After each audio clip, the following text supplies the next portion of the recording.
Good morning guys. మెటామాస్క్లో multiple wallets ఎలా create చేయాలో తెలుసుకుందామండి. సో ఇక్కడ మీరు చూస్తున్నారు. సో ఇక్కడ నేమ్ అనేది ఆర్కే అని చెప్పి కనిపిస్తుందండి. జనరల్గా అక్కడ అకౌంట్ 1 అని ఉంటుంది అందరికీ. నేమ్ అనేది మనం మార్చుకుని అలా పెట్టుకోవచ్చు. సో అక్కడ మనం ఫస్ట్ ట్యాప్ చేయాలండి. సో ట్యాప్ చేసిన తర్వాత మనకి విండో అనేది ఈ విధంగా వస్తుందండి.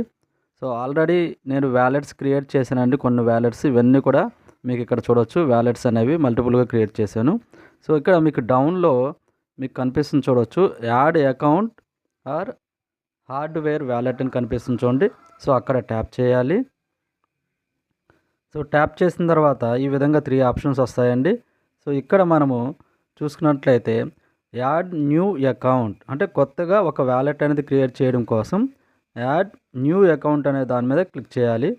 సో అక్కడ ట్యాప్ చేసినట్లయితే మనకి న్యూ వ్యాలెట్ అనేది క్రియేట్ అవ్వడం జరుగుతుందండి.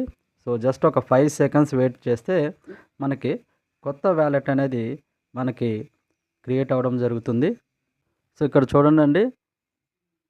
సో అకౌంట్ 22 అని చెప్పి ఇక్కడ కొత్త వ్యాలెట్ అనేది క్రియేట్ అయిందండి. ఆల్రెడీ నేను 21 వ్యాలెట్స్ అనేది క్రియేట్ చేయడం జరిగింది.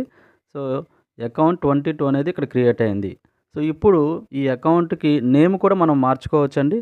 సో ఇక్కడ మీరు చూస్తున్నారు కదా, 3 డాట్స్ అనేది ఉంది. సో అక్కడ క్లిక్ చేసి మీకు ఆప్షన్స్ వస్తాయండి. Edit account name. So edit account name అని కనిపిస్తుంది కదా.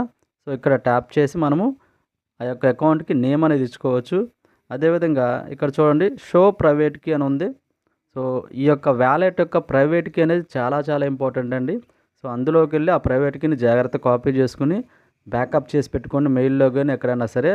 సో ఆ ప్రైవేట్ కీ అనేది ఉంటేనే ఒకవేళ మనకి వ్యాలెట్ అనేది అన్ఇన్స్టాల్ అయిపోయినా మరలా రికవర్ చేసుకోవడానికి వీలుంటుంది. సో ఇప్పుడు మనము అకౌంట్ నేమ్ అనేది చేంజ్ చేయడం కోసం ఏం చేయాలంటే ఇక్కడ ఎడిట్ అకౌంట్ నేమ్ మీద క్లిక్ చేయాలి. సో క్లిక్ చేసిన తర్వాత ఇక్కడ మనము నేమింగ్ ఇచ్చుకుందామండి. నేను ఈ విధంగా ఇస్తున్నాను.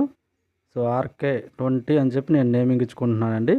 సో మీకు ఇష్టం వచ్చిన నేమ్ మీరు అక్కడ మీరు టైప్ చేసుకోవచ్చండి. ఆ తర్వాత మీరు నేమింగ్ ఇచ్చుకున్న తర్వాత కింద ఇక్కడ సేవ్ అని కనిపిస్తుంది చూడండి. సో సేవ్ మీద క్లిక్ చేయాలి. మీకు ఆటోమేటిక్గా ఇక్కడ వ్యాలెట్ యొక్క నేమ్ కూడా మనకి చేంజ్ అయిపోతుందండి. చూడండి, ఇక్కడ RK20 అని కనిపిస్తుంది. సో ఈ విధంగా మనము మన యొక్క మెటామాస్క్లో మల్టిపుల్ వ్యాలెట్స్ అనేది క్రియేట్ చేసుకోవచ్చండి. థ్యాంక్ యూ అండి. Thank you one and all.